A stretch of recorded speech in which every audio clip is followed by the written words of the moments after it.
பேராசிரியர், பட்டிமன்ற பேச்சாளர், இலக்கிய சொற்பொழிவாளர், எழுத்தாளர், இலக்கிய திறனாய்வாளர், பெண்ணியவாதி என பலவாக அறியப்படுபவர் முனைவர் பர்வீன் சுல்தானா மேடம் அவர்களை பற்றிய சிறிய தகவல்களை அனைவரிடமும் பகிர்ந்து கொள்வதில் பெருமகிழ்ச்சி அடைகிறேன். இவர் சென்னை மீர்சாகிப்பேட்டையில் பிறந்து வளர்ந்தவர். தனது பள்ளி படிப்பினை சென்னையில் உள்ள பள்ளியில் தமிழ் வழியில் பயின்றவர். இவர் தனது இளங்கலை மற்றும் முதுகலை தமிழ் பட்டப்படிப்பினை சென்னை காகித மில்லத் கல்லூரியில் பயின்றவர். தனது முனைவர் பட்டத்தை சென்னை பல்கலைக்கழகத்தின் வாயிலாக 2004ஆம் ஆண்டில் திறம்பட நிறைவு செய்தவர். இவர் தற்பொழுது சென்னை ஜஸ்டிஸ் பஷீர் அகமது மகளிர் கல்லூரியில் தமிழ் துறையில் இணை பேராசிரியராகவும் மற்றும் நாட்டு நலப்பணி திட்ட அலுவலராகவும் பணியாற்றி வருகிறார்.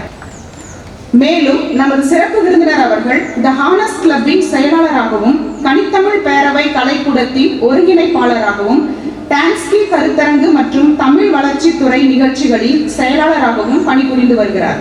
என் பேச்சு தான் என் அடையாளம். என்னுடைய பயோடேட்டா எல்லாம் என் பேச்சு தான். அதனால் குழந்தைகளை கொஞ்சம் கூர்மையாக கவனித்துக் கொள்ளுங்கள். சில நிமிடங்கள் தான் உங்கள் மத்தியில் நான் இங்கே உரையாற்றுவேன். யாருடைய உதடுகளில் ஒளிந்து கொண்டிருக்கக்கூடிய சொல் நம் வாழ்க்கையை மாற்றும் என்று நமக்கு தெரியாது. அது எந்த புத்தகத்திற்குள் ஒளிந்து கொண்டிருக்கிறது என்று கூட நமக்கு தெரியாது. எவ்வளவு சீக்கிரமாக அந்த சொல் வந்து சேர்கிறதோ வாழ்க்கையில் அவ்வளவு சீக்கிரமாக மாற்றம் நிகழும். துயரம் என்ன தெரியுமா? இதோ என் வாழ்க்கையை மாற்றி போடக்கூடிய ஒற்றை சொல். சந்திரசேகர் என்கின்ற ஒரு மனிதனுடைய மனதிலே இத்தனை பெரிய கல்வி நிறுவனங்களை உருவாக்கக்கூடிய ஆற்றலை ஏதோ ஒரு சொல் தான் விதைத்திருக்க வேண்டும். மிக கவனமாக இருந்த காரணத்தினால் அவர் அதை பிடித்துக் கொண்டார். அது இப்பொழுது விருட்சமாக வளர்ந்து நிற்கிறது. உன் வாழ்க்கையில் நீ சில விஷயங்களை சாதிக்க வேண்டும் என்று இயற்கையோ இறைவனோ விரும்பினால் சொற்கள் மூலமாகத்தான் உன்னை சந்திப்பார். அப்படி சந்திக்கின்ற பொழுது உன் கவனம் சிதறும். உன் கவனம் சிதறுகின்ற அந்த வினாடியில் அந்த சொல் உன்னை கடந்து போயிடும். அது ஒரு சுத்திட்டு வர்றதுக்கு 30-40 வருஷம் ஆயிடும். நான் பல பேர் பேசுவதை கேட்டிருக்கிறேன். இந்த சொல் மட்டும் எனக்கு என் சிறிய வயதில் கிடைத்திருந்தால் நான் எவ்வளவோ விஷயங்களை சாதித்திருப்பேன். ஒன்றும் இல்லை, இப்ப நான் பேசிக்கொண்டிருக்கிறேன், மேடையில் சில பேர் ஃபேன் அரேஞ்ச் பண்ணிட்டு இருக்காங்க. இங்க நான் ஒரு 20 விழுக்காடு குழந்தைகளை பார்க்கிறேன். அவர்கள் அந்த ஃபேன் செட் பண்றதை தான் வேடிக்கை பார்த்துட்டு இருக்காங்க. வாழ்க்கை உங்களுடைய கவனத்தை சிதறடிப்பதற்கு எத்தனையோ காட்சிகளை கொண்டு வந்து சேர்க்கும். ஃபேன் செட் பண்றதை பார்க்கறதை விட நான் பேசுவதை கேட்பது உங்கள் வாழ்க்கைக்கு நல்லது என்கின்ற நிலைவு எப்பொழுது உங்களுக்குள் நீங்களே ஒரு கொம்பு எடுத்து ஒரு சாட்டை எடுத்து வீசிக்கொள்வீர்களோ அன்றைக்கு நீங்கள் வையத் தலைமை கொள்கிறீர்கள். வையத் தலைமை கொள் என்பது ரொம்ப அற்புதமான வார்த்தை. நான் சொன்னேன் இல்லையா, எனக்குள் ஒரு பிரார்த்தனை ஓடிக்கிட்டு இருக்கிறேன். அது எந்த வார்த்தை தெரியுமா? என்னுடைய தாயார் வந்திருக்காங்க. எங்க தாயார் எனக்கு ஒருபோதும் தாலாட்டு பாடினதே இல்லை. பேசுவாங்க, பாட்டு கேட்க வைப்பாங்க. எங்க அப்பா தான் எனக்காக பாடுவார். அப்பாவுடைய குரல் ரொம்ப இனிமையா இருக்கும். ஒரு 2 வயசுல 15 வயசு வரைக்கும் அப்பா எனக்கு தாலாட்டு பாடியிருக்கார். 15 வயசு வரைக்கும் அவர் பாடினார்னா நான் தூங்கிடுவேன். அந்த சொல் எனக்கு அவ்வளோ ஒன்றும் ஞாபகம் இருக்காது. ஆனா 45 வயது கடந்து இன்றைக்கு நான் யோசிக்கிறேன், அப்பா பாடின பாட்டுல ஏதோ ஒண்ணு நான் முணுமுணுக்கின்ற பொழுது பொருள் எனக்கு புரிகிறது. சொல்லின் பொருள் எப்பொழுது புரிய தொடங்குமோ வாழ்க்கையில் மாற்றம் நிகழும். குழந்தைகள், சொல் எல்லாருக்கும் புரியுது, எல்லாரும் கேட்டுக்கிறோம். லாங்குவேஜ் தெரியுது, எல்லாருக்கும் லாங்குவேஜ் தெரியுது. சொல் புரிகிறதா? டெஃபினிஷன் ப்ராப்ளம்னு ஒரு வார்த்தையை நான் இன்னைக்கு கொடுக்குறேன். எல்லார்கிட்டையும் சொல் இருக்கு, ஆனால் அந்த சொல்லை புரிந்து கொள்ளுகின்ற டெஃபினிஷன்ல நமக்கு ப்ராப்ளம் இருக்கு. யார் ஒருவர் கிளியரா அந்த வார்த்தையை புரிந்து கொள்கிறோமோ பாருங்க. அப்பா ரொம்ப அழகா பாடுவாருங்க. எனக்கு பர்வீன் சுல்தானான்னு அதனால தான் பேர் வச்சார். பாடுவேன். பேகம் பர்வீன் சுல்தானான்னு இந்தியாவில் தலை சிறந்த பாடகி ஒருத்தி இருக்கா. அவ பத்ம விபூஷன், இந்தியாவினுடைய இசையரசி. அவள் பெயர் பர்வீன் சுல்தான். அப்பா அந்த பேரை தான் எனக்கு வச்சார். நான் பேச தொடங்கிட்டேன். பாடல. அப்பா பாடுவார். அப்பா கவிதை வாசிப்பார். என் இளமையில், என் சூழ்நிலையில் நான் அதை உற்று கவனிக்கின்ற ஆற்றல் இளமையிலேயே பெற்றிருந்தேன். பணத்திற்காகவோ, காசு சம்பாதிப்பதற்காகவோ, புகழுக்காகவோ, படிப்பதற்காகவோ இல்லை. வெறும் கவனித்தேன். Just listen, just observe. நான் இன்னைக்கு உங்களுக்கு இந்த வைய தலைமை கொள் என்கின்ற சொல்லுக்கான விளக்கத்தை மட்டும் கொடுத்துட்டு போறேன். அப்புறமா நீ அதை அப்ளை பண்ணிக்கோ. எப்படி புரிஞ்சுக்கிறியோ புரிஞ்சுக்கோ. என்னுடைய அப்பா பாடுவார். அப்பா அவர் சொல்லுவார், கடல் இருக்குல்ல, அந்த பாட்டுல அந்த ஒரு பக்கம் வரும். கடல் இருக்குல்ல, கடல்ல எத்தனையோ ஜீவராசிகள் இருக்கு. அதுல ஒரு ஜீவராசி சிப்பி. நீங்க கடல் ஆழத்துல போனீங்கன்னா அந்த சிப்பி என்ன பண்ணுமா, இப்படி வாய் திறந்து திறந்து மூடிட்டு. ஏன்னா அதுக்கு தாகம்.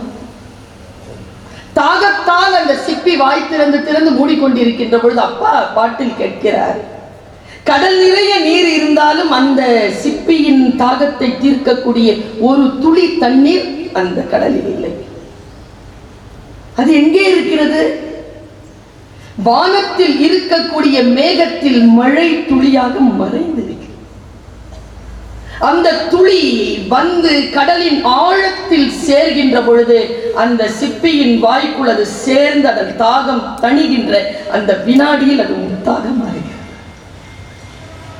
இதோ நான் பேசுகிறேன். எல்லோரும் தாகத்தோடு வாய்த்திருந்திருக்கின்ற சிப்பிகளைப் போல் எனக்கு தெரிகிறீர்கள்.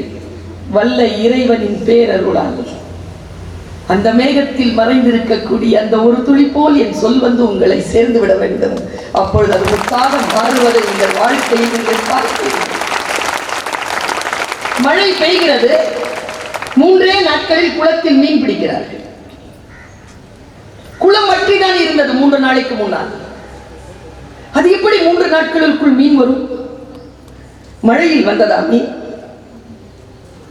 அறிவியல் அறிஞர்கள் சொல்கிறார்கள், வற்றிய குளத்தில் மீன் செத்து போகும். ஆனால் மீன்கள் இட்ட முட்டைகள் அது மண்ணிற்குள் இருக்கும். மழை பெய்கின்ற பொழுது முட்டை வெடித்து உயிர் துளிர்க்கும். வாய்ப்புதான் மழை துளி என்பது. அந்த முட்டைக்கு வாய்ப்புதான். ஒரு காலத்தில் ஒரு சமூகத்தில் ஒரு மிகப்பெரிய விஷயங்கள் செய்து போயின பிறகு நாம் எல்லோரும் வற்றிய குளத்தில் இருக்கக்கூடிய மீன் முட்டைகள் தான். நம் மீது மழை துளி படட்டும், உயிர் தெழுவோம். உயிர் தெழுந்த இந்த உலகத்திற்கு நானும் உயிர்ப்போடுதான் இருக்கிறேன் என்று காட்டக்கூடிய அந்த வாய்ப்பை பெறுவோம். இதோ மழை துளி உன்னை தேடி வந்து கொண்டிருக்கிறது. கவனம். கவனத்தோடு இருந்தால் நீ எல்லாவற்றையும் அறுவடை செய்து கொள்கிறாய். கவனம் சிதறுகின்ற பொழுதுதான், ஒரு வினாடி கவன சிதறல்தான் வாழ்க்கையை காவு கேட்கிறது. ஒரு வினாடி கவன சிதறல் தான். மாணவ கண்மணிகளே, நான் உள்ளே வந்தவுடன் 3 பேரிடத்தில் ஒரு வார்த்தையை கேட்டேன். பெரியார் பல்கலைக்கழகத்தில் 100க்கும் மேற்பட்ட கல்லூரிகள் இருந்தால் வித்யாமந்திர் கல்லூரி தான் தங்கப்பதக்கங்களை அள்ளிக்கொண்டு வருகின்ற கல்லூரி என்று 3க்கும் மேற்பட்டவர்கள். எல்லா கல்வி நிறுவனங்களும் நிறுவனங்கள் தான். இந்த கல்வி நிறுவனத்தில் மட்டும் ஏன் நீங்கள் பதக்கம் பெற்றுக் கொள்கிறீர்கள்? நான் சொல்லவா காரணத்தை? எல்லா கல்வி நிறுவனங்களும் வாய்ப்புகளை தருகின்றன.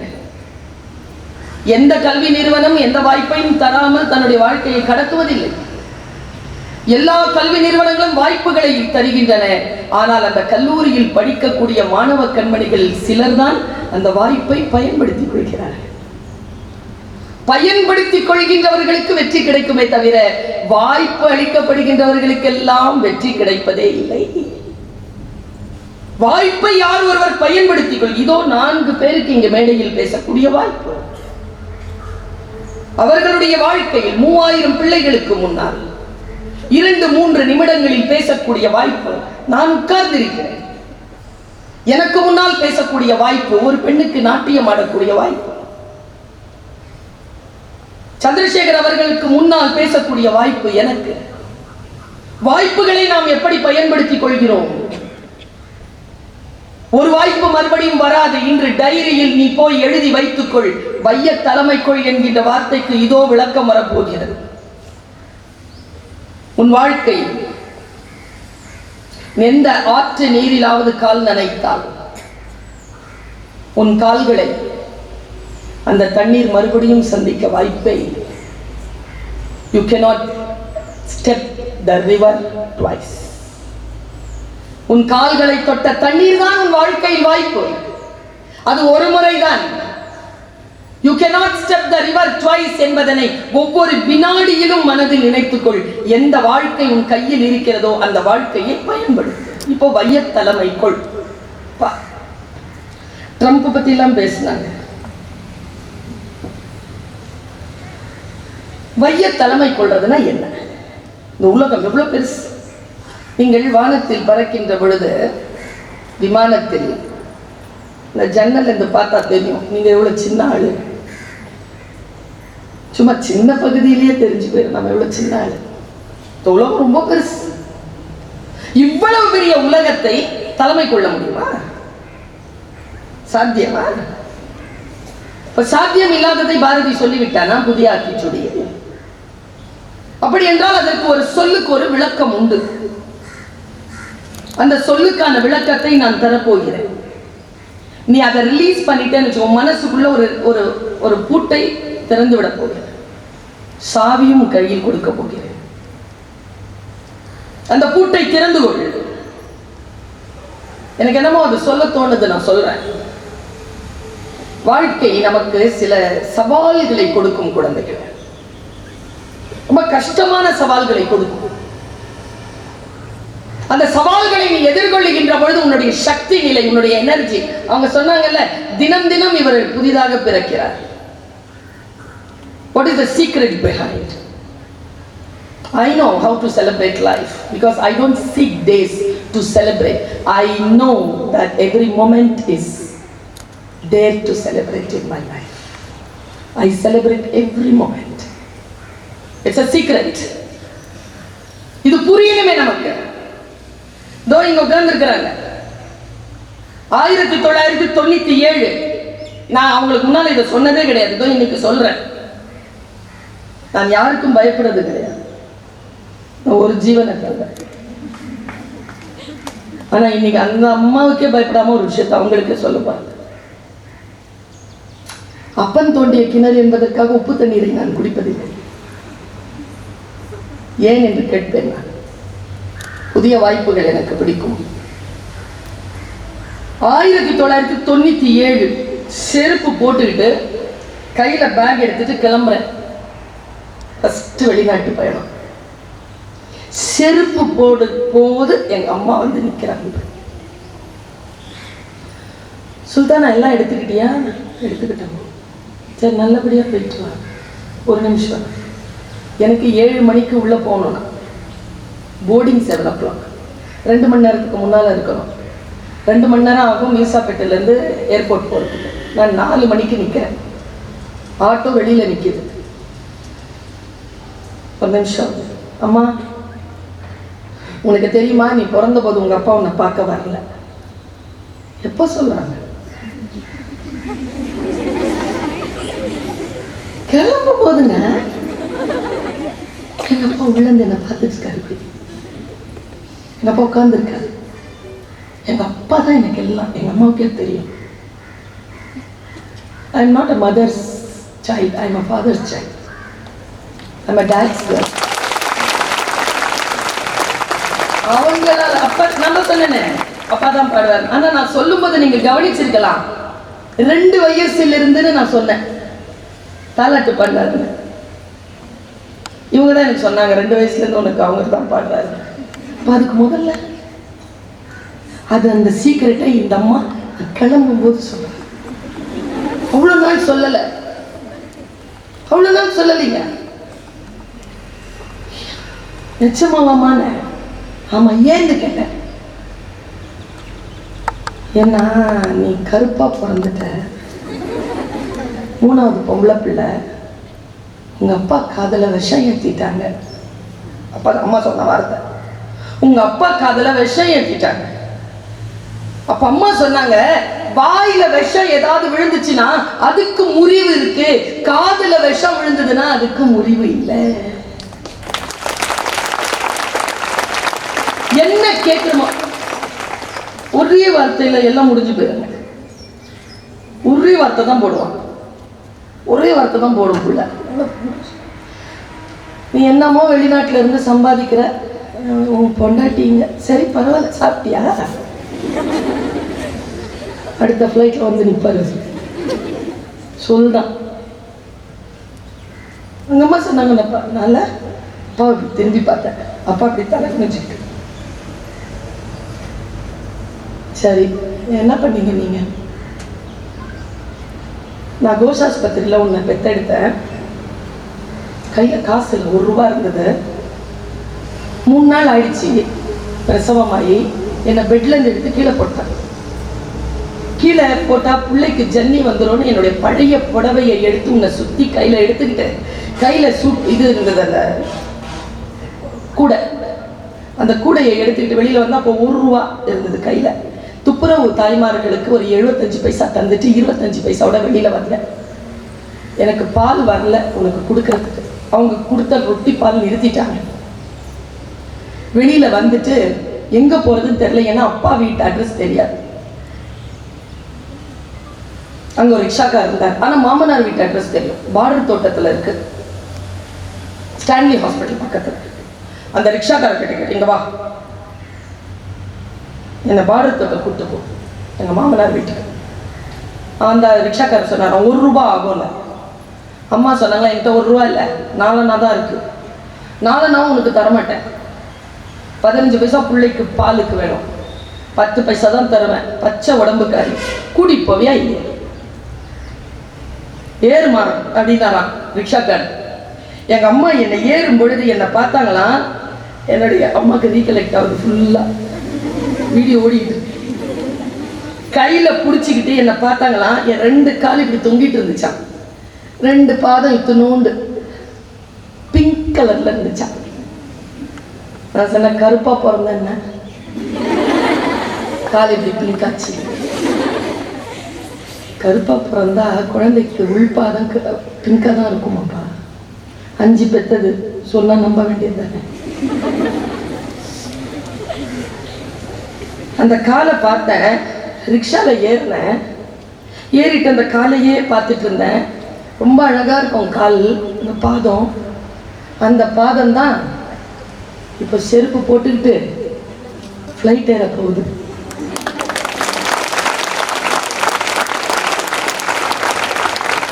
சொல்லிட்டு சொன்ன மேட்டர் தான் சூப்பர். சுல்தானா, அங்க மலேசியால கடல் இருந்தா கால் நினைச்சிரு. ஏம்மா? ஏன்னா என் புள்ள முதல்ல போகுது வெளிநாடு, வெளிநாட்டுல இருக்கக்கூடிய அந்த கடல்ல கால் நினைச்சிட்டேன்னா உன் கால் தொட்ட தண்ணி உலகமெல்லாம் சுத்தம் பாப்பா. சொல் எப்படி வந்து சேர்ந்து பாருங்க. படிக்காத தாய் தான் இருக்கு. 3வது பெண் பிள்ளையை கையில் தூக்கி கொண்டு ரிக்ஷா. இதுல மேட்ரு என்ன தெரியுமா? அம்மா சொன்ன மாதிரி கால் நினைச்சிட்டேன். இதோ இன்னி வரைக்கும் 31 நாடுகளுக்கு பயணம் போயிட்டேன். இதுல என்ன சீக்ரெட் தெரியுமா? ஒரு ஃப்ளைட் டிக்கெட்டை கூட என் சொந்த செலவுல வாங்கினது. தொடங்கி வச்சது யார் தெரியுமா? அந்த ரிக்ஷாக்காருக்கு 10 பைசா கொடுக்கனே நான்ல. இந்த அம்மா அவர் கீழே இறங்கும்போது 10 பைசா வேணான்ட்டா. 10 பைசா செலவில்லாம ஃப்ரீ டிராவலை தொடங்கினா இது வரைக்கும் 10 பைசா செலவில்லாம உலகமெல்லாம் சுற்றிக்கிட்டேன். இதோ இப்போ ஊத்தங்கரைக்கு சூப்பரா வந்து இறங்கி இருக்கிறேன். வரப்போற செலவை சந்திரசேகர் சார் தான் கொடுக்குறேன்.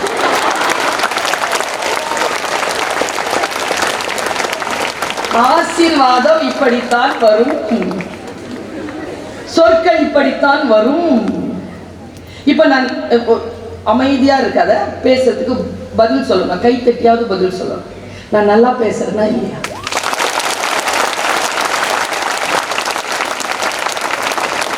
சரி, எனக்கு எவ்வளவு சம்பளம் கொடுக்கலாம்?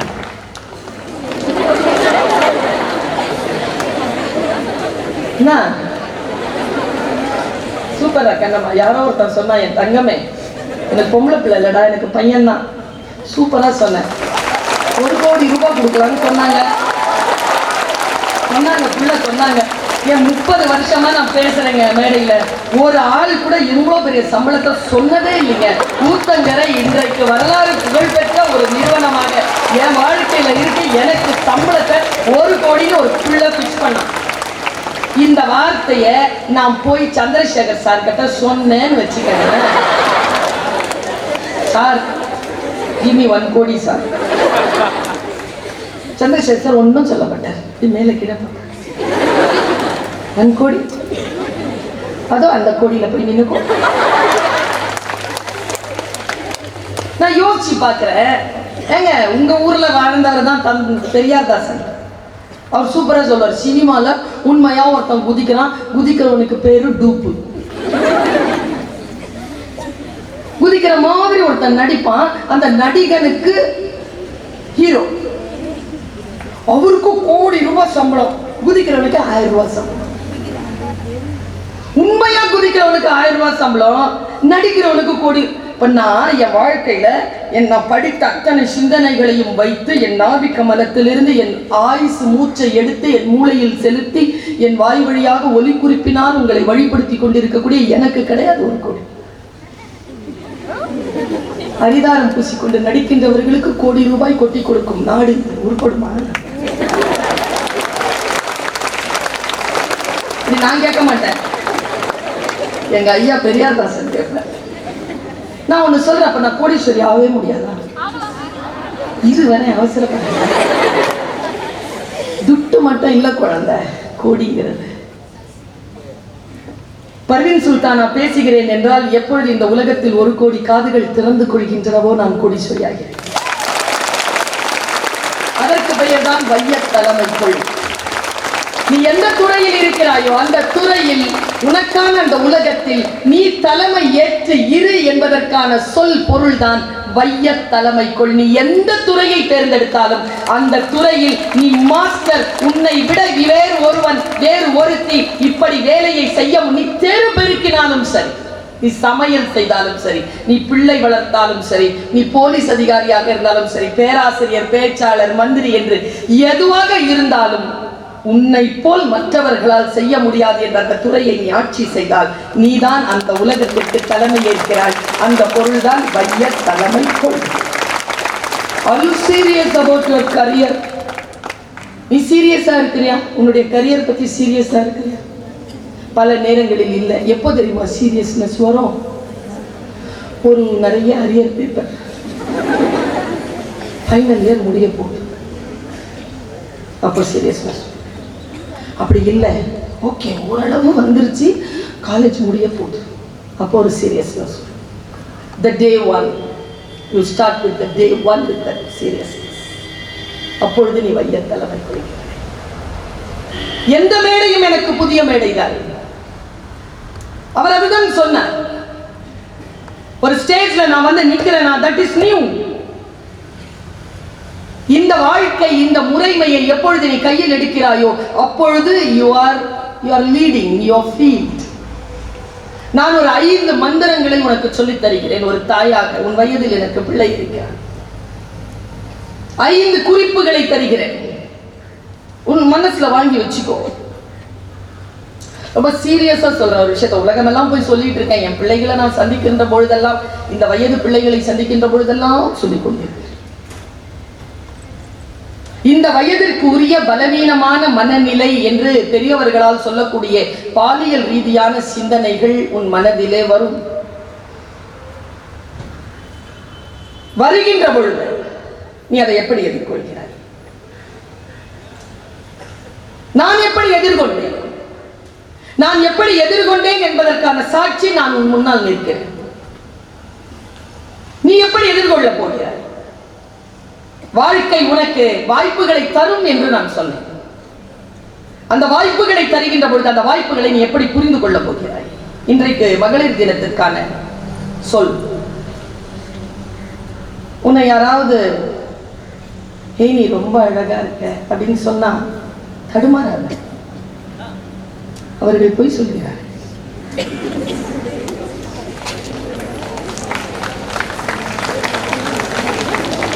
கை தட்டியவர்களுக்கு என்ன புரிந்தது என்று எனக்கு தெரியல. பொய் என்பது எது என்றால் உள்ளொன்று வைத்து புறம் ஒன்று பேசுவது. அவர்கள் உள்ளத்திலே உன் அழகை குறித்த சொல்லை சொல்வதற்கு பின்னால் ஏதோ வேறு திட்டம் இருக்கிறது. அவர்கள் போய் சொல்கிறார். அப்படியா, நன்றி என்று கடந்து போகும். அதை பிடிச்சிட்டு அப்படின்னு கேட்ட அம்மா ஒரு விஷயம் சொல்லித்தரேன், கேட்டுக்குவியா?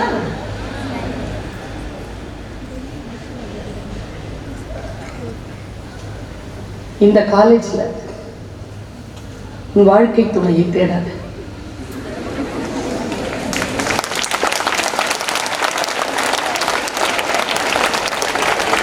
அவர்கள் இங்க இல்லை. நீ எதையெல்லாம் மனதில் நினைத்துக் கொண்டிருக்கிறாயோ அதை விட சூப்பரா ஒரு விஷயத்தை கடவுள் உனக்காக வைத்திருக்கிறார். காத்திரு. ஒன்றும் இல்லை, கடவுள் கொடுத்தா போக மாட்டாங்க, நாமளா தேடிட்டேன்னா போறதுக்கு வாய்ப்பு இருக்கு. அவன் மீது போடு. இப்பொழுது உனக்கு இருக்கக்கூடிய கடமை என்னவோ அந்த கடமையை முழுமையாக செய். நான் 5 விதிகளை தருகிறேன். அந்த 5 விதிகளை மனதில் எடுத்துக்கொள். முதல் விதி, இந்த பிரபஞ்சத்தில் நாம் எதை செய்தாலும் அது நமக்கே திரும்பி வரும். நாம் எதை செய்கிறோமோ அது திரும்பி வரும். I am sorry to say this. நீ ஒரு தவறு செய்கிறாய், உன் ஆசிரியரிடத்தில் மன்னிப்பு கேட்கிறாய், உன் தோழியிடத்தில் மன்னிப்பு கேட்கிறாய், உன் தாயாரிடத்தில் மன்னிப்பு கேட்கிறாய், உனக்கு மன்னிப்பு கிடைக்கும். அவர்கள் உன்னை ஏற்றுக்கொள்வார்கள். எங்கே தெரியுமா பிரச்சனை? மனிதர்கள் தான் மன்னிப்பார்களே தவிர நீங்கள் செய்யக்கூடிய தவறுகள் ஒருபோதும் உங்களை மன்னிப்பதே இல்லை. அவர்கள் உன்னை தொடர்ந்து வரும். வாழ்க்கையில் ஏன் கல்லூரி வரைக்குமான ஒரு சூழல் கிடைத்தது என்றால், வாழ்க்கையில் தவறுகள் வருகின்ற பொழுதும் அந்த தவறுகளை நீங்கள் அக்செப்ட் பண்ணாம அதை கடந்து போவதற்கான விஷயம் தான். நான் மன வலிமையை பேசுகிறேன். மன வலிமையோடு இரு. மன வலிமையோடு இந்த பிரபஞ்சத்திற்கு எது தருகிறாயோ அது உனக்கு திரும்பி வரும். பல கோடி மடங்கு திரும்பி வரும். எங்க அம்மா சொன்ன ஒரே வார்த்தை தான், படிச்சிருங்கப்பா, வறுமை. சத்துணவு சாப்பிட்டு வளர்ந்த பிள்ளைங்க வறுமை. ஒருவேளை சாப்பாடு தான் இருக்கும் வீட்டில். பல நேரங்களில் சத்துணவு தவிர்த்து இரவு பட்டினியோடு தூங்கி இருக்கு. அம்மா சொன்ன ஒரே வார்த்தை, படிச்சிரு. கல்விச்சூழல் சரியாக அமைந்தது. இப்படி கல்வி தந்தைமார்கள் எனக்கு உதவி செய்தார்கள். அரசியல் தலைவர்கள் நல்ல கொள்கைகளை முன்னெடுத்து வந்தார்கள். இதோ ஒரு பல்கலைக்கழகத்திற்கு கீழே 25 ஆண்டுகள் முடித்த வெள்ளி விழா நாயகியாக PhD பட்டம் பெற்று ஒரு பேராசிரியராக இருக்கிறேன். நான் பேச்சாளர், வெறும் பேச்சாளர் கிடையாது. அது என் புற அடையாளம். அது யானைக்கு பல்லு மாதிரி காட்டுற பல்லு, யானைக்கு சாப்பிடுற பல்லுன்னு இருக்கு. அது என் ஆய்வும் என் தமிழும் என் கல்வியும். அதுதான் நான். அடிப்படையில் நீ எதுவாக இருக்கிறாய் என்பதிலே உறுதி கொள். இந்த பிரபஞ்சத்திற்கு நீ எதை தருகிறாயோ அது உனக்கு திரும்பி வரும். ரொம்ப நுட்பமா ஒரு வார்த்தை சொல்றேன். நீ எதை தேடிக்கொண்டிருக்கிறாயோ அது உன்னை தேடுகிறது. நான் இந்த மாதிரி ஒரு ஸ்கூல்ல காலேஜில் சொல்லிட்டேன் சார். ஃபர்ஸ்ட் இயர் பையன் எழுந்திரிச்சு கேட்கறான், மேடம் இன்னொரு வாட்டி சொல்லு. நீ எதை தேடிக்கொண்டிருக்கிறாயோ அது உன்னை தேடுகிறது. நிஜமாக மேடம் நம்பலாமா? டேய் நான் சொன்னது அது இல்லை. நீ மரணத்தை தேடுகிறாயா? வரும். நீ வெற்றியை தேடுகிறாயா? வரும். நீ காதலை தேடுகிறாயா? வரும். நீ காமத்தை தேடுகிறாயா? வரும். நீ போதையை தேடுகிறாயா? வரும். நீ உயர்வை தேடுகிறாயா? வரும். நீ புகழை தேடுகிறாயா? வரும். எதை நீ தேடுகிறாயோ அது உன்னை தேடி வரும். தேடுவதில் கவனம். எது தேடினாலும் வந்துடும். Choice is yours. ஒரு பொண்ணு இருந்தா, தூங்கிட்டு இருந்தா, ஒருத்தன் வந்தான், துரத்திட்டே வந்தான், கார்னர் பண்ணிட்டான். இந்த பொண்ணு கேட்டா, நீ என்ன பாலியல் ரீதியா துன்புறுத்த போகிறாயா? அவன் மேல அவன் வந்தவன் அப்படி பார்த்துட்டு கீழே கிடக்கிறான் பார்த்துட்டு சொன்னான், இது உன் கனவு, நீதான் முடிவு செய்ய வேண்டும். இது என் வாழ்க்கை. ஒரு வீட்டில் உட்காந்துருக்க ஒரு திருடன் வர்ற மாதிரி கனவு. திருடங்கிட்ட கேட்கிறான் வீட்டு ஓனர், என் வீட்டில் நீ திருட போகிறாயா? திருடன் சொன்னான், இது உன் கனவு, நீதான் முடிவு செய்ய வேண்டும். நீ என்ன ஆழமாக நினைக்கிறாயோ அது உன் வாழ்க்கையாக மாறும். ஆழமான எண்ணங்களில் கவனம் வை. சிறிய கவனம் கூட உன் வாழ்க்கையை அந்த திசையில் செலுத்துகிறது. பிரபஞ்சத்திற்கு அவ்வளவு பெரிய சக்தி உண்டு. நான் நினைச்சேங்க, நயாகராவை தொடணும்னு ஆசை. எப்போ 10th ஸ்டாண்டர்ட்ல ஃபீஸ் கட்ட கூட பணம் கிடையாது. நயாகரா, வைரமுத்துவருடைய கவிதை படித்தேன். யார் இதை நீர்வீழ்ச்சி என்று சொன்னது? நீருக்கு ஏது வீழ்ச்சி? எழுந்து நிற்குமா? பார்க்கணும்ப்பா. என் எண்ணம் ரொம்ப தீவிரமா இருந்திருக்குன்னு நினைக்கிறேன். நான் ஒரு 3 வருஷத்துக்கு முன்னால பஃபலோன்ற ஒரு இடத்துல தான் எங்களுக்கு பேச்சு. ஃப்ரைடே நைட்டு போகிறோம், Saturday evening programme, Sunday morning flight. நாங்கள் வேற இடத்துக்கு சியாட்டலுக்கு போனோம். காலையில் ஃபுல்லாக ப்ரிப்பரேஷன், போக முடியல, கொஞ்ச நேரம் பார்த்துட்டு வந்துட்டோம். என் மனசில் நினச்சா, நயாகரா பார்த்துட்டேன், அப்படியே நிற்கிறேன், கண்ணிலேருந்து கண்ணீராக போது நிற்கிறேன். உங்களுக்கு தெரியுமா, அன்னைக்கு சாயந்தரமே ஃபோன், சியாட்டல் ப்ரோக்ராம் கேன்சல் ஆகி பஃபலோலேயே நெக்ஸ்ட் வீக் ப்ரோக்ராம். 1 வீக் அங்கேயே தான் இருக்கும். காலை மாலை மத்தியானம் நைட் எல்லாம் நயாகரா. வேர்ல்பூல்லேருந்து கீழே போ தொற்ற குடிக்கிறது குளிக்கிறது எல்லாம் நயாகரா. நீ எதை ரொம்ப சீரியஸா விரும்புறியோ அது வந்துடும் உங்ககிட்ட. எதை நினைக்கிறாய் என்பதில் கவனம் வை. இங்க நிறைய பிள்ளைகளுக்கு கார் ஓட்டணும்னு ஆசை. சூப்பரா 90 speed, ECR road, clean road, நல்ல டால்பி சவுண்ட், பெரிய ஒரு BMW அப்படி ஓட்டி நிறைய பேர் டிரைவர் ஆயிடுறாங்க. ஏன் தெரியுமா? பிரபஞ்சம் குறித்து கொண்டது. நீ பிரபஞ்சத்துக்கிட்ட என்ன மேட்டர் சொல்லலை தெரியுமா? அது என் சொந்த காரா இருக்கணும், அது நான் நினைக்கிற பிராண்ட், நான் செலவு பண்ணி வாங்கணும், என்னோட அது அந்த குறிப்பா அது கொடுக்க மறந்துடுற. நீ எதை நினைக்கிறாய் அது வந்துடும் உடனே. அதனால் நிதானம் குழந்தைகளை. வைய தலைமை கொள்ள வேண்டும் என்றால் அது சாதாரண விஷயம் இல்லை. எல்லாவற்றையும் நிதானமாக விளையாடு, நிதானமாக சிந்தி, வேகமாக சிந்தி, ஆனால் நிதானமாக சிந்தி. நிதானமாக சிந்தித்தால் உன்னால் நீ நினைக்க விரும்புகின்ற இடத்திற்கு உன்னால் இன்றைக்கு தாய் மற்ற 4 விதிகளை சொல்லுவதற்கு முன்னால் 2 வார்த்தைகளை சொல்லுகிறேன், வாங்கி வைத்துக்கொள். எங்கே இருக்க விரும்புகிறாய் அங்கே இரு. வீட்டில் போய் யோசி இந்த வார்த்தை. இன்னிலிருந்து ஒரு 3 வருஷத்துக்கு அப்புறமா நீ எங்க இருக்க விரும்புற? பிளான் பண்ணு. அங்க இருங்கிற நான் பிறகு எதற்காக நினைவு கூறப்பட வேண்டும் என்று விரும்புகிறேன். இந்த உலகத்தில் இல்ல, இன்னும் 50 ஆண்டுகளுக்கு பிறகு நாம் சந்திரசேகரரை ஸ்தூலமாக பார்க்க போவதில்லை. 50 ஆண்டுகள் கழித்து அவர் நம் மனதிலே கல்வி தந்தையராக இந்த நூற்றாண்டு அல்ல, இன்னும் பல நூற்றாண்டுகள் இருப்பார். அவர் சைன் பண்ணிட்டார். நான் இப்படித்தான் வாழ போகிறேன் சைன் பண்ணிட்டார். டிஜிட்டல் வேர்ல்டு இருக்கிற வரைக்கும் நான் 50 வருடங்களுக்கு பின்னாலும் இந்த உலகத்தில் ஒரு 200 வருஷமாவது வாழ்ந்துருவேன். எங்கே இருக்க விரும்புகிறாய்? Just sign. எதற்காக நினைவு கூறப்பட விரும்புகிறாய்? Just sign. ஒரு கல்யாணம் பண்ணிட்டு ஒரு புருஷனோட குழந்தைங்களோட பேங்க் பேலன்ஸோட அவ்வளவுதான் 40 வயசுல செத்து போ, கிடைச்சிடும். அப்புறம் இதோ வந்து உட்கார்ந்து இருக்கிறார்கள். நீங்கள் நினைக்கின்ற எல்லா விஷயங்களையும் கடந்து வந்து இந்த 4 பேரும் உட்கார்ந்து இருக்கிறார்கள். இவர்கள் என்ன கடந்து வந்தார்களோ அதை இலக்காக வைக்காத. இங்க வந்து அவர்கள் உட்கார்ந்தார்கள் இல்ல, அதை இலக்காவை, மிகப்பெரிய இலக்காகவே. அதற்கு அன்றாடம் பணி செய். நான் இந்த பிரபஞ்ச சக்தியை நான் அதிகமாக நான் மரியாதை செய்கிறேன். எனக்கு தெரியாதுங்க, இன்னைக்கு ஒர்க்கிங் டே, சிஎல் போட்டு வந்திருக்கேன். தெரியல எது என்னை அப்படி. நான் 2 நாளைக்கு முன்னால மெல்பர்ன்ல இருந்தேன், ஆஸ்திரேலியாவில். அதுக்கப்புறமா பாண்டிச்சேரி போனேன். 11ஆம் தேதி, 10ஆம் தேதி தான் வந்தேன். 11ஆம் தேதி பாண்டிச்சேரி போனேன். நேற்று வந்து மாம்பாக்கம்ல பேசினேன். இங்கே வந்து ஊத்தங்கரையில் இன்னைக்கு நிற்கிறேன். 3 days.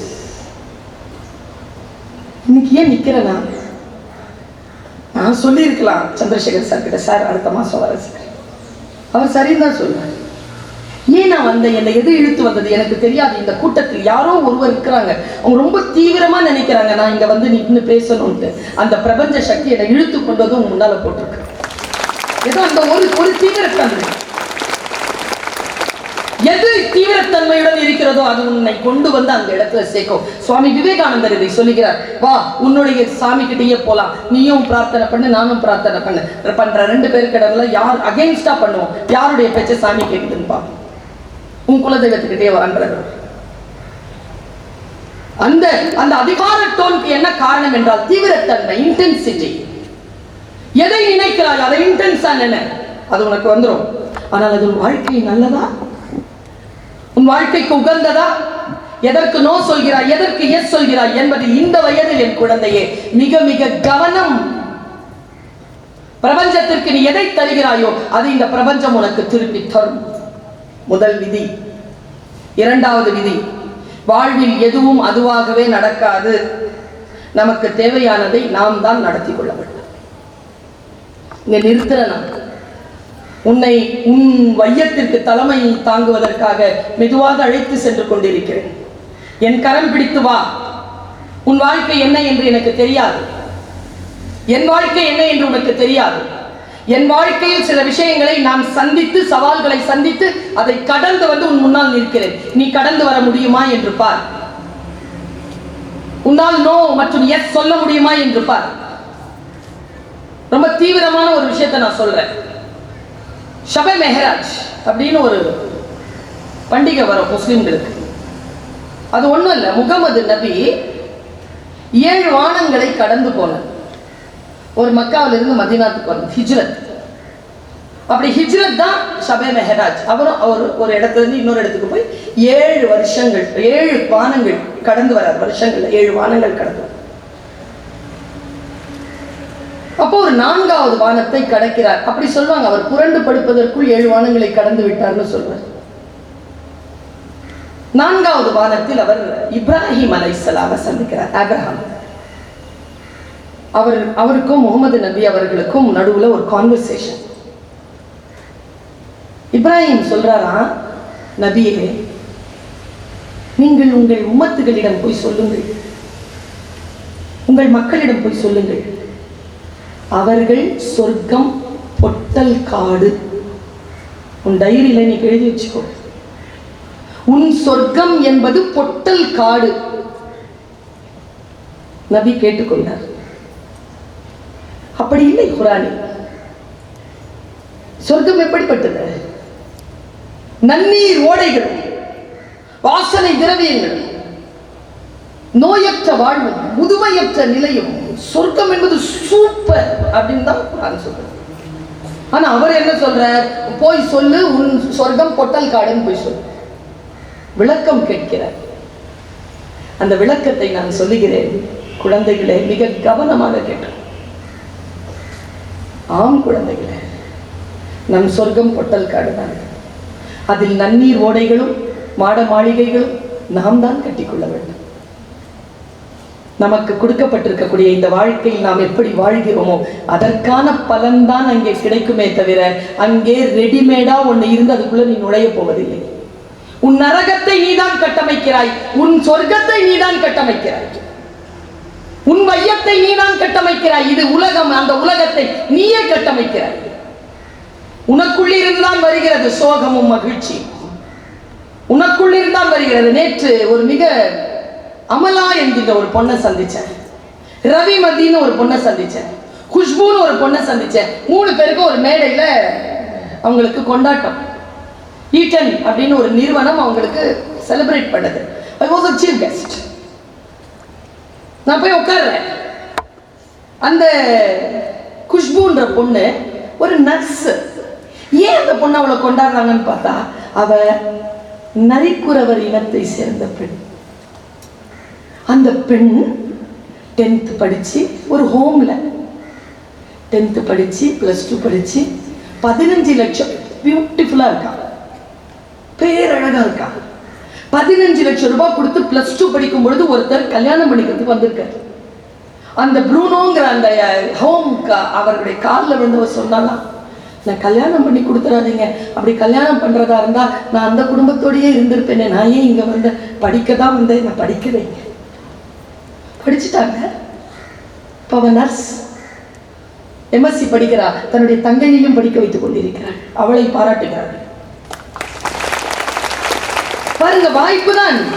எதை தேடி போகிறாய் நீ? ரவிமதிங்கிற பொண்ணு டவுன் சிண்ட்ரோம், பாரா ஒலிம்பிக்ல போய் கோல்டு வாங்கிட்டு வந்திருக்கா ரன்னிங்ல.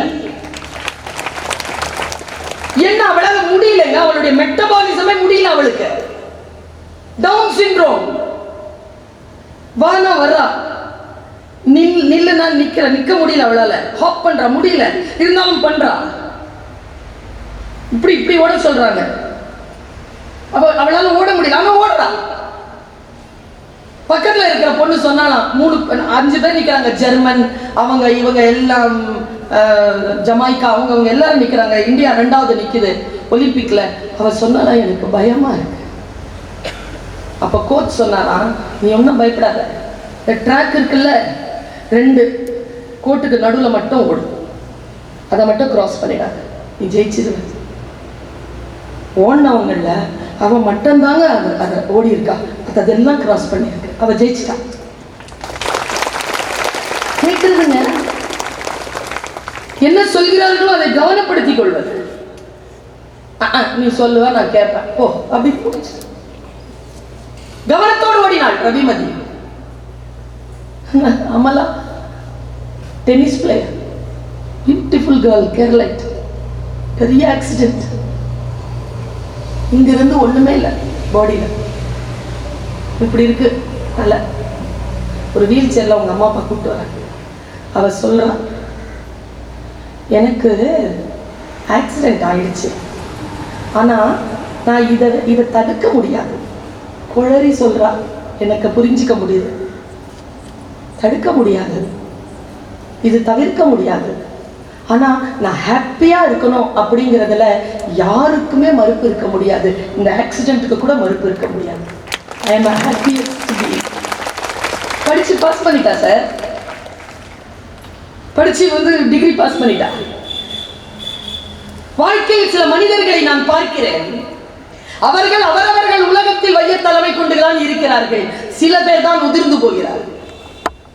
உதிராமல் இருப்பதற்கு என்ன செய்ய வேண்டும்? எதுவும் தானாக நடப்பாது, நாம் தான் நடத்தி காட்ட வேண்டும். இவ செய்வா, அவ செய்வா, அவன் செய்வான், நோ, நீ தான் செய்யணும். இவர்கள் எல்லாம் ஹெல்ப் தான் செய்வார்கள். They will help us to reach our goal. They will not come with us. நமக்கான வாய்ப்பை அவர்கள் நமக்கு ஏற்படுத்தி தருவார்கள், அதை நாம் தான் நடத்தி கொள்ள வேண்டும். 3வது விதி, சிலவற்றை ஏற்றுக்கொண்டால் மட்டும்தான் மாற்றம் நிகழும். Accept the ground reality. Accept the ground reality. நாம ground reality accept பண்றோமா? I know what is my ground reality. I accept it. I accept it. I may not agree, but I understand. So yes, accept it. சில விஷயங்களை நீ ஏற்றுக்கொள்ளாமல் மாற்ற. கொரோனாவுக்கு அப்புறமா என் பிரார்த்தனையே மாறி இருக்கு. எதை இறைவா, எதை என்னால் மாற்றிவிட முடியாதோ அதை ஏற்றுக்கொள்ளும் மனப்பக்குவத்தை தருவாயா. இல்ல, உயிரோட இல்ல, என்ன பண்றது? நான் ஏத்துக்க மாட்டேன், பூமி ஏத்துக்கு, அதுலயே உழலாத. Accept. எதை என்னால் மாற்றவே முடியாதோ அதை மாற்றுவதற்கான மனப்பக்குவத்தை தருவாயாக. இறைவா, எதை என்னால் மாற்றிவிட முடியுமோ அதை மாற்றுவதற்கான மன எழுச்சியையும் செயல் ஆக்கத்தையும் எனக்கு தருவாயாக. இறைவா, எதை என்னால் மாற்ற முடியும், மாற்ற முடியாது என்று பகுத்தறியக்கூடிய ஞானத்தை எனக்கு நல்குவாயாக. ஆமீன். இதுதான் என்னுடைய பிரார்த்தனையா இருக்கு. நீதான் நடத்தி காட்ட வேண்டும். சில விஷயங்களை ஏற்றுக்கொண்டால் என்ன நடக்கும் என்றால், நாம் மாறுவோம். நாம் மாறும் பொழுது நம் சூழல் மாறும். நீ மாறாமல் உன் சூழலை நீ மாற்றவே முடியாது. இது 4வது விதி. 5வது விதி, குழந்தைகளை மிக மிக கவனமாக சொல்கிறேன். நான் சொல்லுவதை நீங்கள் உங்கள் டைரிகளில் எழுதி வைத்துக் கொள்ளுங்கள். நேற்று, இன்று, நாளை மூன்றும் ஒன்னோடு ஒன்று தொடர்புடையது. நேற்றையோ இன்றையோ நாளையோ டிஸ்கனெக்ட் பண்ணவே முடியாது. It is connected. அதனால் மிக கவனம். நேற்று இன்றைக்கு வடிவமைப்பை தரும். இன்றைக்கு நீ மாற்றி அமைக்க வேண்டும் என்றால் do it now. NOW now. இப்படி சொல்றேன், இவ்வளவு தைரியமா சொல்றேன். நான் have progress in life. வைய தலைமை கொள்ள வேண்டும் என்றால் have progress. +2 வரைக்கும் உனக்கு கொடுத்த கார்டுக்கு பேர் progress report. It is not mark sheet. It's a progress report. நான் 10th ஸ்டாண்டர்ட்ல 58%. பட் யூனிவர்சிட்டியில வெளியில வரும்போது I was a rank holder. ஒரே சிட்டிங் தான் யூஜிசி கிளியர் பண்ணல. ஜஸ்ட் ஒன்ஸ் எழுத கிளியர் பண்ண. பிஎஸ்டி ஜாயின் பண்ண கரெக்டா கிளியர் பண்ண. நீங்க சொல்றீங்கல்ல, இந்த காலேஜ் ஆரம்பிக்கிறதுக்கு 1 வருஷத்துக்கு முன்னால என்னுடைய டீச்சர் பணியை நான் ஆரம்பிச்சிட்டேன்.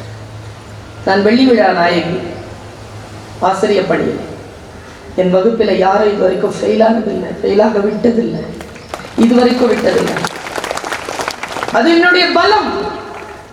பல நேரங்களில் நான் யோசித்து பார்க்கிறேன், எது நமக்கான பலமாக இருக்கிறது, எது நமக்கான பலவீனமாக இருக்கிறது. Just do understand what you are. You know the ground reality. பறவை பார்த்திருக்கியா? பறவை வந்து உட்காரும் பொழுது முதல்ல அந்த எந்த கிளையில உட்காருதோ அந்த கிளையை முதல்ல பிடிச்சிக்கும். சொல்லித்தரேன் இன்னைக்கு. உங்ககிட்ட யாருக்காங்கன்னு தெரியல. உங்க அம்மா அப்பா எப்படிப்பட்டவங்க எனக்கு தெரியாது. இந்த காலேஜ் எப்படிப்பட்டது எனக்கு தெரியாது. இந்த மண், இந்த ஊர், இந்த பழக்க வழக்கங்கள் எது, that is your ground reality. உன்னுடைய knowledge, உன்னுடைய ground reality. Just hold it tight. அப்படி சிறகு கொஞ்சம் விரிச்சுப்பார். நீ அந்த பறவையை பாரு, அது இப்படி பார்க்கும். பறக்கணும்னா அதை உங்க பார்க்கும். விஷன், எக்ஸ்பெக்டட் விஷன் பாரு. அப்புறமா சிறகு கொஞ்சம் வார்ம் அப் பண்ணு. அந்த அந்த பறவையை பார், அது வைத்த அந்த ப்ரெஷர் கொடுக்கும். Pressure in your preparation to fly. Just pressure yourself. Say no. Phone varum, say no. Dare to say no. Respond பண்ணு, react பண்ணாத. ஏய் மச்சான், இன்னைக்கு சாயந்தரம் வெளில போலாமாடா அப்படின்னா ரியாக்ட். இருறா, நாளைக்கு நாலு கிளாஸ்ல டெஸ்ட் வச்சிருக்காருடா, டெஸ்ட் முடிச்சுட்டு போலாம். படிக்கிறான். எவன் கிண்டல் பண்றானோ 5 வருடத்திற்கு பின்னால் அவன் நிலை இதே இருக்கு. கிண்டல் பண்ணாலும் பரவாயில்ல, படிக்கிறதுக்கு தான் வந்து படிச்சு முடிச்சிருவேன்னு நினைக்கிறேன்ல, உண்மைதான் வேற. Ground reality. Know your ground reality. Have expected vision and no execution gap. Fill the execution gap.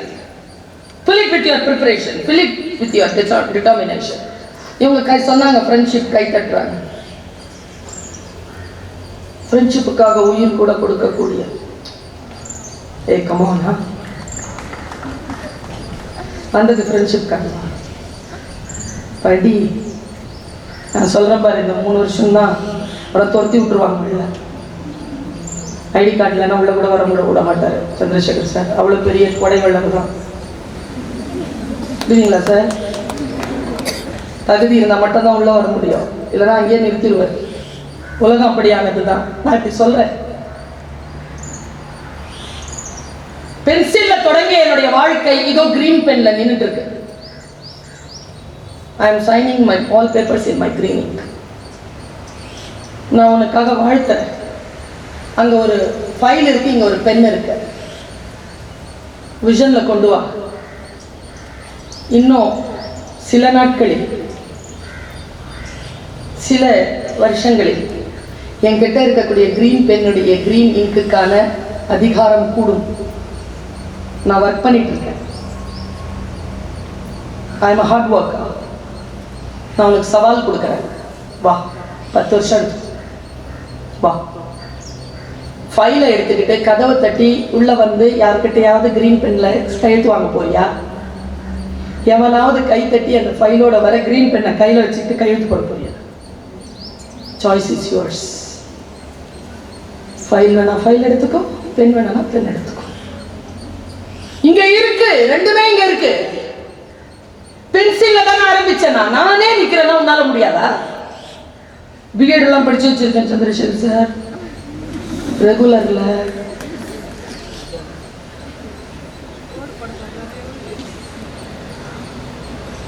வாழ்க்கையில் யாரிடத்திலும் இப்படி கேட்டுவிடக் கூடாது. எதுவாக இருந்தாலும் சுய மரியாதையுடன் சம்பாதித்து கல்வியால் உயர வேண்டும் என்று என்னுடைய தாய் சோறுட்டுகின்ற பொழுதெல்லாம் படிச்சிரு படிச்சிரு உடம்பெல்லாம் உரிச்சிருங்க டீச்சர். உட்கார்ந்துருக்கேன். அந்த அம்மா யார்கிட்ட போய் சொல்லிச்சு தெரியுமா? Maths teacher. உடம்பெல்லாம் உரிச்சிருங்க, கண்ணை மட்டும் விட்டுருங்க. நான் வீட்டில் மிளகா பொடி போட்டுருக்கேன். நான் வீட்டில் வந்து எங்கள் அம்மாட்ட கேட்டேன், ஏன் கண்ணை மட்டும் விட சொன்னேன், அதையும் நோண்ட சொல்ல வேண்டியதானே, அது ஏற்கனவே உரிக்கும். நான் சொல்லலாமான்னு தெரியல, 4th ஃபெயிலு. சாரியா, எப்படி தெரியுமா ஃபெயிலான? வகுத்தல் தெரியாது, பெருக்கல் தெரியும். பெருக்கல் 80 மார்க்கு, வகுத்தல் 20 மார்க். 3 மணி நேரம் தெரியாத ஒரு விஷயத்த ட்ரை பண்ணி 12 மார்க்ஸ் வாங்கியிருக்கேன். எங்கள் அம்மா கூட்டிகிட்டு போய் விட்டாங்க. 20 நிமிஷத்துல 80 மார்க் வேலை முடிச்சுட்டு வந்துட்டேன். Double promotion. நான் 5th ஸ்டாண்டர்ட் படிக்கவே இல்லை.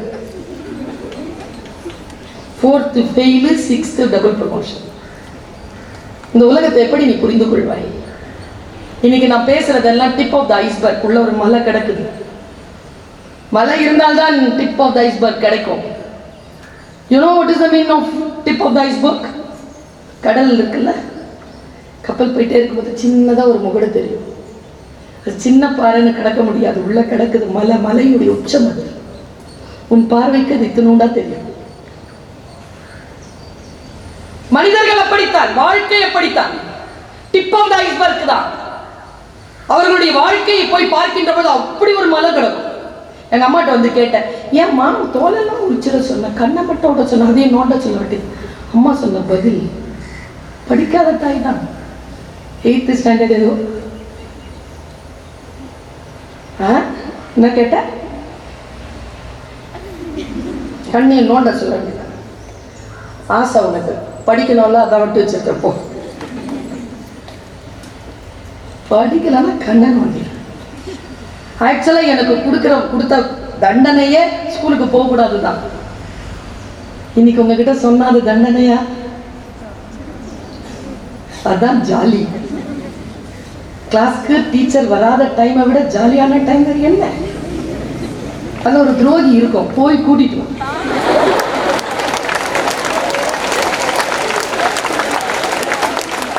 ஆனா யாரும் கூட்டிட்டு வரானோ அவன் தான் ஜெயிக்க பிறந்தவன்.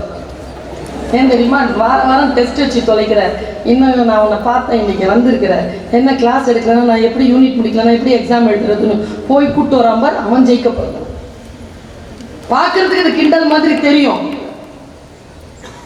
வாழ்க்கை எனக்கு சொல்லிக் கொடுத்த பாடங்களை சொல்லுகிறேன். யாரேனும் உன்னை அவமானப்படுத்தினால், வைய தலைமை கொள்ள வேண்டும் என்று முடிவு செய்து விட்டால், யாரேனும் உன்னை அவமானப்படுத்தினால் என் குழந்தையே, அதற்கு பதில் என்ன தெரியுமா? நான் ஜெயிக்கிறவன், அதனால சொல்லித்தரேன். ஜெயிக்க வைக்கிறவன், அதனால சொல்லித்தரேன். யாருடைய உதடுகள் உன்னை எதிர்த்து வார்த்தைகள் பேசியதோ அந்த உதடுகளில் இருந்து பாராட்டு வாங்குகின்ற அளவிற்கும் இந்த வளாகத்தை விட்டு போயிடாது. என் கெமிஸ்ட்ரி டீச்சர் என்ன சொல்லிக்கிட்டே இருக்கும், உருப்பட மாட்டேன். என்னன்னு தெரியல, அவங்களுக்கு என்ன பிடிக்காது. நானும் எவ்வளோ முயற்சி பண்ணி பார்த்துட்டேன், அவங்க முடியவே இல்லை. Dead against. அப்படி முடியவே இல்லாத அந்த அம்மாவை ஜெயிச்சேன். அந்த அம்மா ரிட்டையர் ஆகிறதுக்குள்ள அந்த ஸ்கூலுக்கு சீஃப் கெஸ்டா போயிட்டாங்க. யார் நம்மளை கீழே சொல்றாங்களோ அவங்க கிட்ட நம்ம கையெழுத்து போடணுமா இல்லையா? போடணுமா இல்லையா? என் ஃப்ரெண்டு தான் சொன்னான், நான் இது ரொம்ப ஃபேமஸ், என்னுடைய இந்த ஸ்டேட்மெண்ட் ரொம்ப ஃபேமஸ். எல்லாருக்கும் சாவு வரும், ஆனா நம்ம செத்துறணும்னு நினைக்கிறவனுங்களுக்கு முன்னால மட்டும் செத்துறக்கூடாது. நம்மளை அழ வைக்கணும்னு முடிவு பண்றான் பார், அவன் முன்னால மட்டும் அழுதான். நம்மளை தோக்கடிக்கிறவன் பார், அவனுக்கு நம்ம கொடுக்குற ஒரே பதில் அவனை தோக்கடிக்கிறது இல்லை, நாம ஜெயிச்சு காட்டுறது. செத்துருவானுங்க தெரியுமா? நீ ஜெயிச்சு காட்ட, உன் பகைவர்கள் எல்லாம் என்ன ஆவார்கள்? சயனைட் சாப்பிடுவாங்க. ஜெயிக்கிறது தான் குழந்தைகளை, அவங்களுக்கு முன்னால வாழ்ந்து காட்டு. சோகத்தின் பிடியிலே ஆட்பட்டு கொண்டு உன்னை நீயே சிதைத்து கொண்டு, இந்த பாடி இருக்குல்ல, நான் சொல்றேன், என்கிட்ட இல்ல, சந்திரசேகர் சார் கிட்ட இல்ல, பிரின்சிபல் கிட்ட இல்ல, யாருக்கிட்டே இல்லாத அற்புதமான, இதோ இங்க முன்வரிசையில் உட்கார்ந்து இருந்த எந்த விருந்தினர்கிட்டையும் இல்லாத அற்புதமான அருட்கொடை இயற்கை உனக்கு கொடுத்து இருக்கிறது. அதற்கு பெயர் இளமை.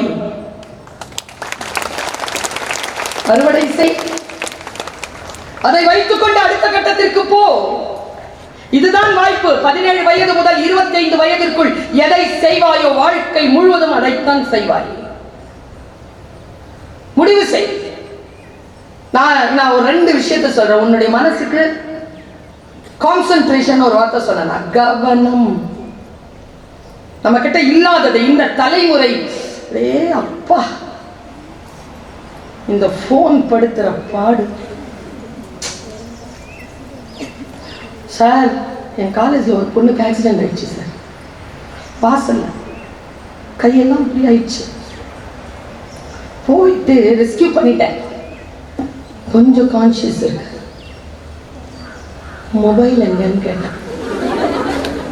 அவள் அதிர்ச்சியா பார்க்குறான். அவளுக்கு கீழே விழுந்ததை விட அதிர்ச்சி அவள் மொபைலை கேட்குறாங்களே. உங்க அப்பாவுக்கு ஃபோன் பண்ணணும் கொடுன்னு. அந்த உடஞ்சி ரத்தம் வழியில கையில அதுவே எடுக்குது. கொடுப்பான பாஸ்வேர்ட் போடு. சார், நான் பிஹெச்டி வெங்காய பச்சடி தயிர் பச்சடி எல்லாம் படிச்சிருக்கேன். இப்படி பார்த்தேன், மயங்கி விழுந்துச்சு. நான் மறுபடியும் ஆன் பண்ண போனேன். பார்த்தா புரியல சார். இந்த மந்திரத்துக்கு சூன்யம் வைப்பாங்க தெரியுமா? இந்த ஒரு சக்கரம் இருக்குமே, அப்படி போட்டு ரவுண்டு பண்ணி உள்ள ஏதோ டபிள்யூ போட்டு டீ போட்டு செட் போட்டு ஒரு புள்ளி வச்சா பாருங்க, திறந்துட்டு சனியை மயங்கி விழுந்துருச்சு. நான் பாட்டுக்கு அந்த ஸ்க்ரீனை தடவி தடவி தடவி அதை ஆஃப் ஆகாம அவங்க அப்பாவை கூப்பிட்டு செத்தாலும் சாவேனை தவிர பாஸ்வேர்ட் கொடுக்க மாட்டேன். ஃபேஸ்புக்கு ஒரு பாஸ்வேர்டு, இன்ஸ்டாகிராமுக்கு ஒரு பாஸ்வேர்டு, வாட்ஸ்அப்க்கு ஒரு பாஸ்வேர்டு, கான்டாக்ட்க்கு ஒரு பாஸ்வேர்டு, ஸ்னாப்சாட்க்கு ஒரு நாசமாக தான் போகும். நான் உண்மையா நான் சொல்றேன் பாரு, உனக்கு வழிகாட்டு சார். சில ஜெனரேஷன் இருக்காங்க சார், நான் நினைக்கிறேன் இந்த மேடையில இருக்காங்களான்னு தெரியல, பூமர்ஸ் சார். அவங்க இருப்பீங்க, சொன்னா கோச்சுப்பீங்கிறதுனால இல்லைன்னு சொன்னேன். நான் வந்து ஜெனரேஷன் எக்ஸ் சார். நான் என் வயசுக்கு ஜெனரேஷன் எக்ஸ். நான் அதுக்கப்புறமா ஒரு ஜெனரேஷன் இருக்கு சார், ஜெனரேஷன் மில்லேனியன்ஸ். அதுக்கப்புறமா வந்தது ஜெனரேஷன் ஜி. இப்போ இதுங்கெல்லாம் நீங்களாம் ரொம்ப பெருமைப்படாத. 2010 பிறந்ததெல்லாம் ஜெனரேஷன் ஆல்ஃபா. இப்போ 10th படிச்சுட்டு இருக்குது. வரப்போகுது உங்ககிட்ட இரு, இன்னும் 3-4 வருஷத்துல வந்துடும் ஜெனரேஷன் ஆல்ஃபா. அதுக்கப்புறமா இருக்கிறது இப்போ 2 மாசத்துக்கு முன்னால பிறந்ததெல்லாம் ஜெனரேஷன் பீட்டா. முதல்லலாம் சந்திரசேகர் சார், நாமெல்லாம் காலேஜில் படிக்கும்போது ஃபைனல் இயர் நம்ம கிட்ட பேசாதான் இயங்குவோமா? இங்க ஃபைனல் இயர் இயங்குது சார், ஃபர்ஸ்ட் இயர் பேசாது. எல்லாம் மாறி போச்சு. ஆல் 3rd years எல்லாம் அங்கிள்ஸ் ஆண்டிஸ் ஆயிட்டாங்க. இரு உனக்கு வருது, ஆல்பா பீட்டாலாம் வருது உனக்கு. ஒரு ஜெனரேஷன் இன்னொரு ஜெனரேஷனை சாப்பிட்டுட்டு இருக்கு. இதோ நான் ஜெனரேஷன் ஜி கிட்ட வெற்றிகரமான பேச்சாளராக நின்று பேசிக் கொண்டிருக்கிறேன் என்றால் நான் உன் மொழி பேசுகிறேன். என்னுடைய தலைமுறையிலிருந்து 30 ஆண்டுகள் கழித்து உன்னிடத்தில் நான் வருகிறேன் என்றால் நான் சில ஸ்ட்ராட்டஜியை பின்பற்றுகிறேன். You just follow some strategy. ஒருத்தர் நான் பேசி இருக்கிறேன், போட்டோவுக்கு போஸ்ட் கொடுக்குறாங்க.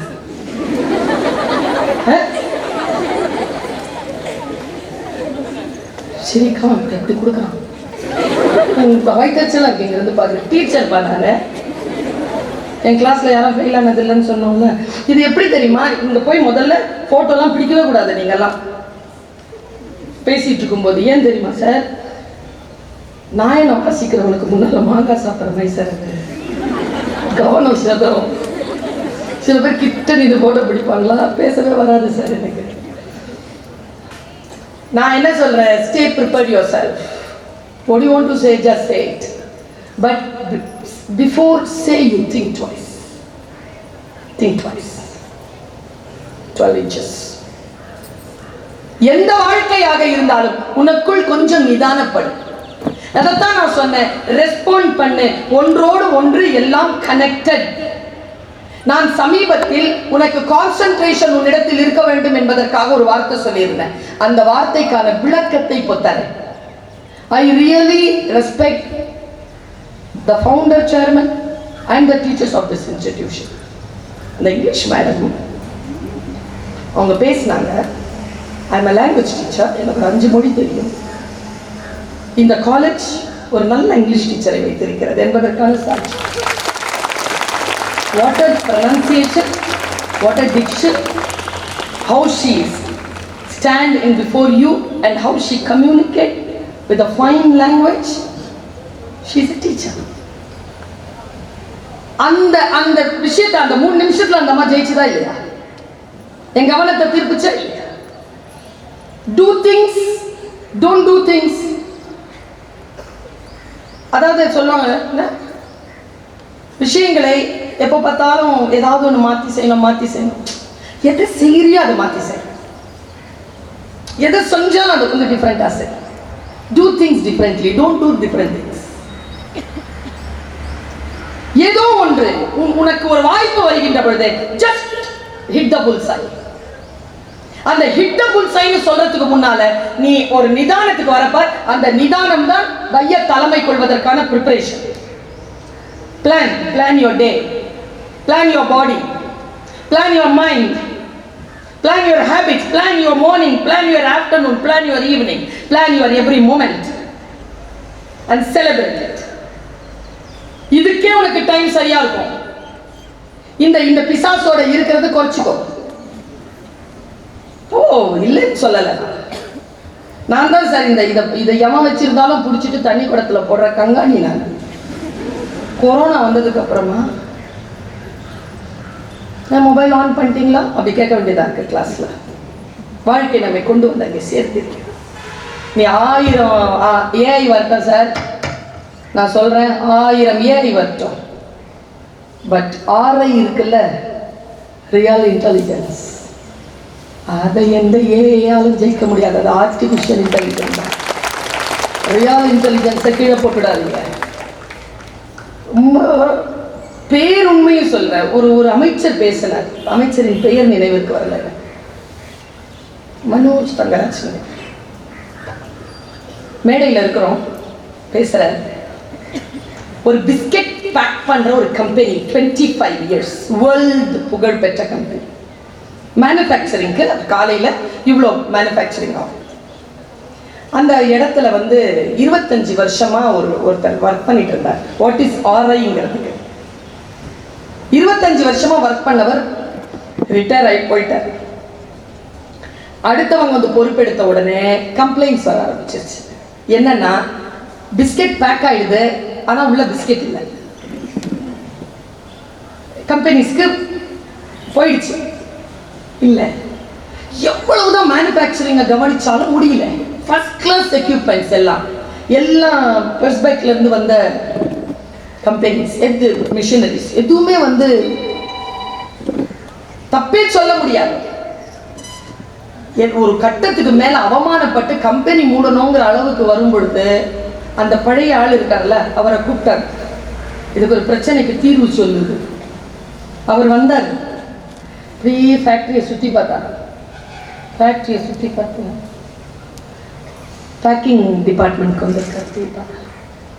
அங்கே ஒரு ஃபேன் இருந்துச்சு, எங்கன்னு கேட்டால்,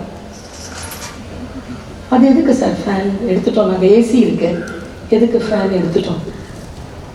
இல்லை சார், நான் அதை ஃபேன் வச்சது நமக்கு காற்று வரத்துக்கு இல்லை, அந்த பேக்கிங் வரும்போது பிஸ்கெட் நிரப்படப்படாமல் ஒன்று வந்துச்சுன்னா அந்த காற்றுல அது தள்ளி விழுந்துடும், மற்றது போயிடும். வந்தவன் ஃபஸ்ட்டு அந்த ஃபேனை தான் எடுத்துட்டான். Real intelligence. ரியல் இன்டெலிஜென்ஸ் இல்லாமல் நீங்கள் வாழ்க்கையில் மூவே பண்ண முடியாது. அப்படி என்றால் உங்கள் கையில் இருக்கின்ற பொழுது கவனம். நான் இங்கே ஸ்ரீமுஷ்ணம் அந்த இடத்துக்கு பொங்கல் விழாவுக்கு போயிருந்தேன். உங்களில் எத்தனை பேர் இதை நீங்கள் உணர்ந்து கொள்கிறீர்கள் எனக்கு தெரியாது.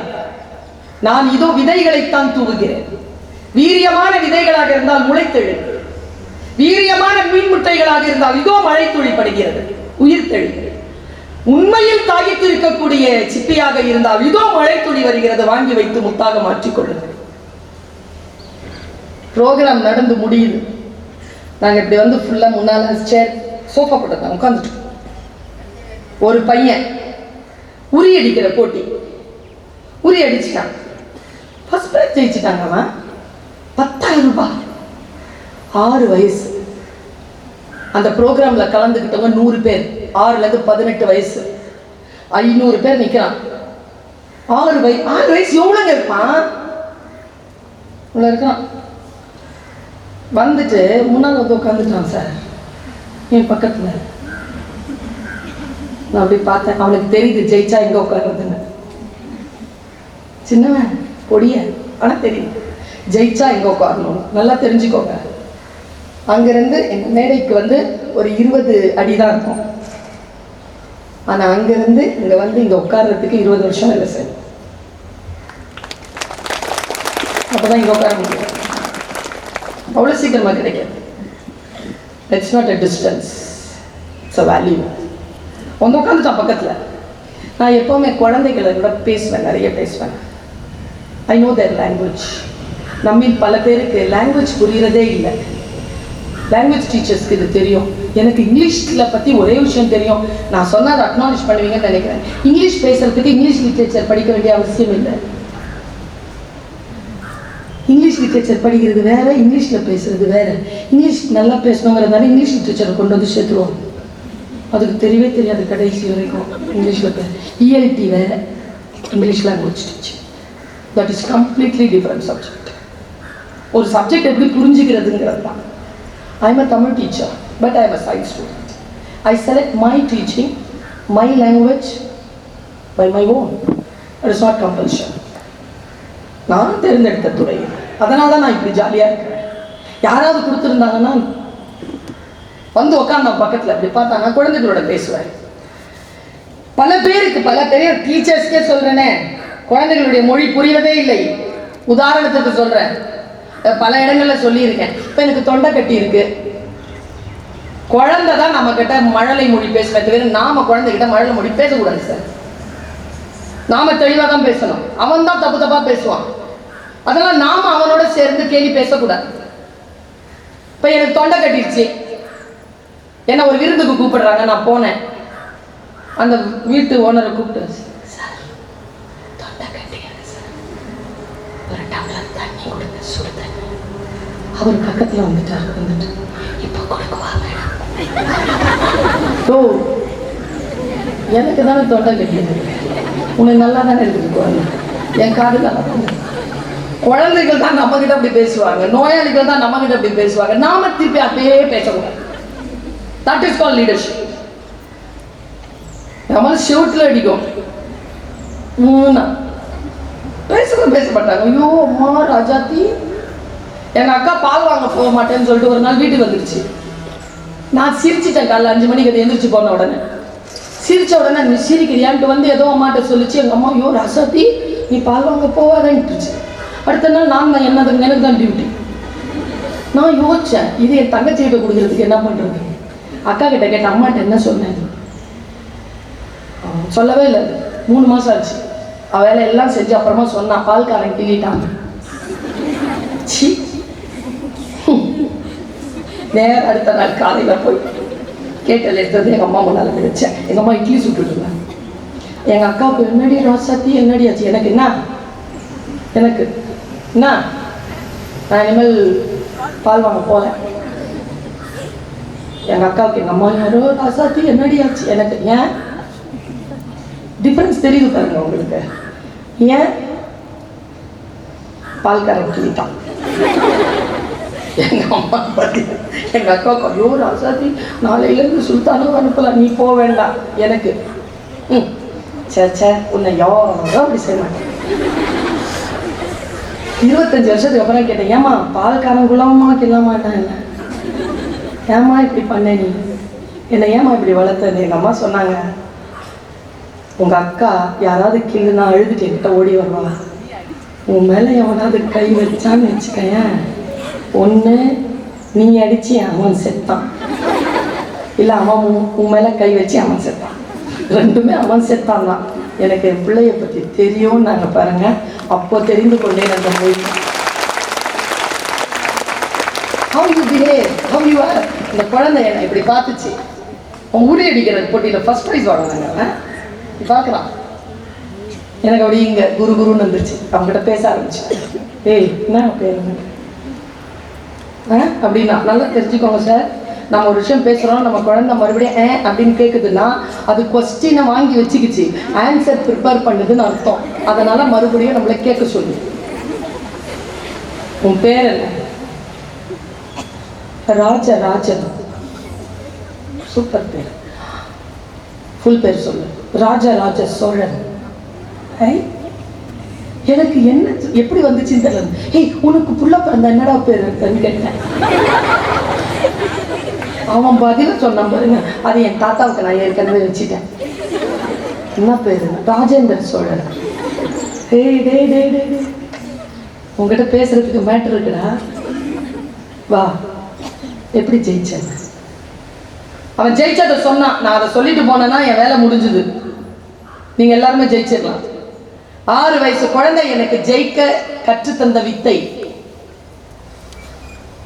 நான் போனேன்னா அது அந்த லாங்குவேஜ்லாம் நான் போனேன்னா தான் அந்த அங்கிள் இருக்காருல்ல, ரோஸ் சட்டை போட்டிருக்காரு, ரெஃப்ரி, அவர் என் கண்ணை கட்டி விட்டார். ஆமா கண்ணை தான் கட்டி விடுவாங்க, அதான் ரூல். எனக்கு தெரியாது இல்லை, உயரமா இருக்குது அடிக்கணும் தான் நான் போனேன், கண்ணை கட்டுவாங்கன்னு தெரியல. அப்புறம் சுற்றி விட்டாங்க. நல்லா தெரிஞ்சுக்கோங்க, 10th படிச்சிங்களா, என்ன சொல்லி பாஸ் பண்ண வச்சாங்க? 10th மட்டும் படிச்சிரு. என்ன சொன்னாங்க? 12th என்ன சொன்னாங்க?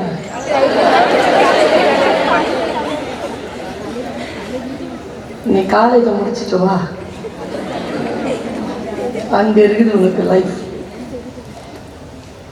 சுத்தி விட்டுருங்க லைஃப், கண்ணை கட்டி சுத்தி விட்டுரும். சுத்தி விட்டுட்டு தப்பா வழிகாட்டும். யாரோ சரியா வழிகாட்டினாலும் அந்த வார்த்தை காதுல விடாத அளவுக்கு அவருக்கு வாயை கொண்டு வந்து காதுல வச்சு ஊதி இருக்காரு. விசில் கண்ணை கட்டிட்டாரு, சுத்தி விட்டாரு, காதுல விசில் சத்தம், 500 பேர் சத்தம். இதுல எப்படிடா ஜெயிச்சேன்னு கேட்டான். சொன்னா பாருங்க, நான் அப்படியே பண்ணனா போயிட்டே இருந்தேன்னா அவ்வளோ பேரும் லெஃப்ட்ல போ ரைட்ல போ ரைட்ல போ, நான் சும்மா நின்றுட்டேன். ஓன்னு கத்துறாங்க எல்லாரும். அதுக்குள்ள ஒரே ஒரு சவுண்ட் கேட்டுச்சு, ராஜா. எங்க அம்மா குரல்.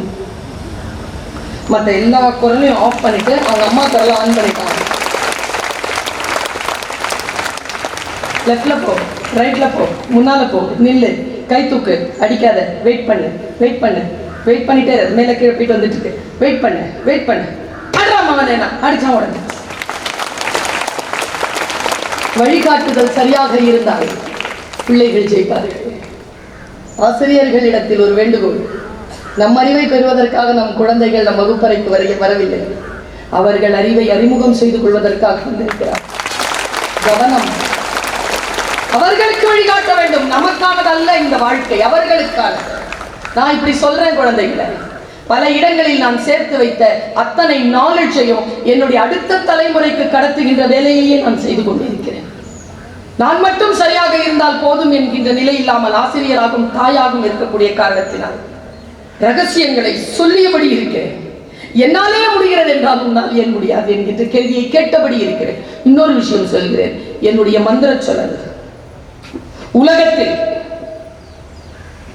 உலகத்தில் உன்னால் முடியாது என்று நீ சொல்வதை யாரோ ஒருவன் செய்து கொண்டுதான் இருக்கிறார். உன்னால் முடியாது என்றால் யாராலும் முடியாது, யாராலும் முடியாது என்றால் உன்னால் மட்டுமே முடியும். எழுந்து நில். எழுந்து நில்லு.